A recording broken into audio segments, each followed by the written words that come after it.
கற்பனையானாலும் கல் சிலையானாலும் கந்தனே உன்னை மறவேன். ஓம் சரவண பவ. ஓம் வேல்வேல் முருகா வெற்றிவேல் முருகா, வேல்வேல் வெற்றிவேல், வேல்வேல் வெற்றிவேல், சுற்றி வந்து நம்மை காக்கும் சுப்பிரமணிய வேல். இன்றைக்கி வேல் பற்றின தகவல்களையும் முருகன் நடத்திய அற்புதங்கள் பற்றியும் தான் நம்ம இந்த வீடியோவில் பார்க்க போகிறோம்.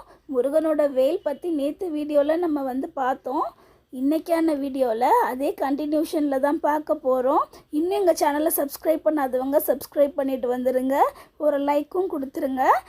இன்றைக்கி வேலில் நடந்த விஷயங்களையும் முருகன் ஃபேஸில் முகத்தில் வந்த பல அற்புதங்களை பற்றி தான் இந்த வீடியோவில் பார்க்க போகிறோம். வாங்க வீடியோக்குள்ளே போகலாம். நம்ம சேனலில் வீடியோவில் முருகர் பற்றின அற்புத தகவல்கள் தான் நம்ம கொடுத்துட்ருந்தோம். ஸோ அதோட பெங்கலாகி தான் வருது இது.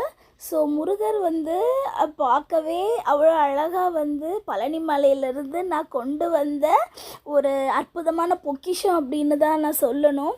ஏன்னா எனக்கா வாங்க தோணவே இல்லை. எத்தனையோ இடத்துல நான் போய் பார்த்தேன், ஆனால் எனக்கு வாங்க தோணவே இல்லை. நான் கேட்டது முருகர் தான் எனக்கு கொடுக்கணும். ஏன்னா அவ்வளோ பெரிய 2.25 அடி சிலையே 2.25 அடி சிலையிலே வந்தவர். இப்போ இந்த ஃபோட்டோவில் பார்த்தீங்கன்னா முருகர் அப்படியே கண்ணை திறந்து அந்த ஐபால்ஸ் பிளாக் கலர்லாம் நல்லா தெளிவாக தெரியும். ஆனால் இப்போ நான் காலையில் கூட நான் பூஜை பண்ணேன். அப்போ அந்த கண் எல்லோ கலரில் தான் இருந்தது. இந்த கருப்பு நிற கலரெல்லாம் அந்த கண்ணில் இல்லவே இல்லை. ஸோ நம்ம வேலில் நேற்று வேலில் இல்லை, முருகனோட அந்த சந்தன அபிஷேகத்தில் ஒரு ஒரு குழந்தையோட ஃபேஸ் நிற்கிற மாதிரி தெரிஞ்சது இல்லையா. ஸோ இதை பற்றி நான் லாஸ்ட்டு நான் காமிச்சிருக்கேன். இந்த உருவத்தில் என்ன வந்திருக்கு அப்படின்னு சொல்லிட்டு எனக்கே அவ்வளோ அற்புதமாக இருந்தது. காண கிடைக்காத காட்சிகள், காண கிடைக்காத அற்புதங்கள். சின்ன ஒரு முருகன் சிலையில் இவ்வளோ அற்புதங்கள் முருகனால் கொடுக்க முடியுமா அப்படிங்கிறது என்னால் அதை நினச்சி கூட பார்க்க முடியலை. ஏன்னா நான் உடனே நான் பார்க்கல. நான் நேற்று பார்த்த உடனே நான் வீடியோ போட்டது தான் அந்த சின்ன தலை முருகனோட முகத்தை மறைச்சி அப்படியே ஒரு குழந்தையோட உருவம் நிற்கிற மாதிரி. ஆனால் நீங்கள் நல்லா இதை கவனித்து பார்த்தீங்கன்னா இதில் மொத்தம் 3 உருவத்தை கொடுத்துருக்கு.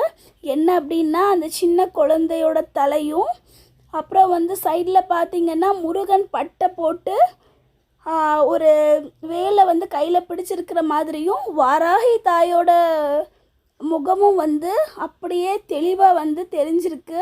நான் மார்க் போட்டும் காமிச்சிருக்கேன். இவ்வளோ அற்புதங்களை நிகழ்த்திய என் முருகன் என்னை தேடி, நம்மளை தேடி, இந்த கலியுகத்தை தேடி நம்மளை தேடி வந்திருக்கிறது நம்மளுக்கு ரொம்ப பெருமையான விஷயம் கூட சொல்லலாம். அற்புதங்கள் நமக்கு எவ்வளோ பண்ணாலுமே நமக்கு கொடுக்க வேண்டிய நேரம் வந்தால் தான் நமக்கு எப்போவுமே கிடைக்கும்.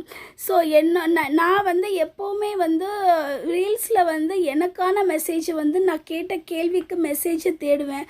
ஸோ 2 நாளாக எனக்கு நடக்கிற விஷயம் என்ன அப்படின்னா, நான் ஃபோனை திறந்தா நேராக ரீல்ஸ்குள்ளே தான் போகும். அதில் எனக்கே உரித்தான மாதிரி ஒரு மெசேஜ் முருகன் கொடுத்துருந்தாரு. அது என்ன அப்படின்னு பார்த்தீங்கன்னா, இது அவங்க எந்த மூலமாக போட்டாங்களோ, எதுக்காக போட்டாங்களோ, ஆனால் அது எனக்கு ஆன்சராக வரணுங்கிற அவசியம் இல்லை இல்லையா. அது என்ன அப்படின்னா, ஒளியின் மூலமாக உனக்கு நான் இருக்கிறேன் என்பதை உணர்த்தி கொண்டிருக்கிறேன்.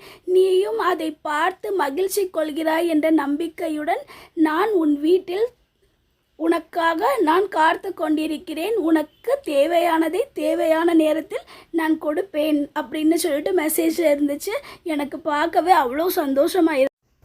கண்டிப்பாக நம்ம இப்போ முருக யுகத்தில் இருக்கோம். கண்டிப்பாக எவ்வளோ சீக்கிரம் நமக்கு நல்லது செய்வாருன்னு நம்மளும் வெயிட் பண்ணிகிட்ருப்போம். கொடுங்கன்னு கேட்டால் அவர் கொடுத்துருவாரு. அப்புறம் வர்ற கஷ்டத்தை நீங்களே பார்த்துக்கணுன்னு சொல்லிடுவாங்க. ஸோ இந்த வீடியோ உங்களுக்கு பிடிச்சிருந்தா லைக் பண்ணுங்கள், ஷேர் பண்ணுங்கள், சப்ஸ்கிரைப் பண்ணுங்கள். ஒரு சின்ன லைக் கொடுத்துருங்க. தேங்க்யூ ஃபார் வாட்சிங்.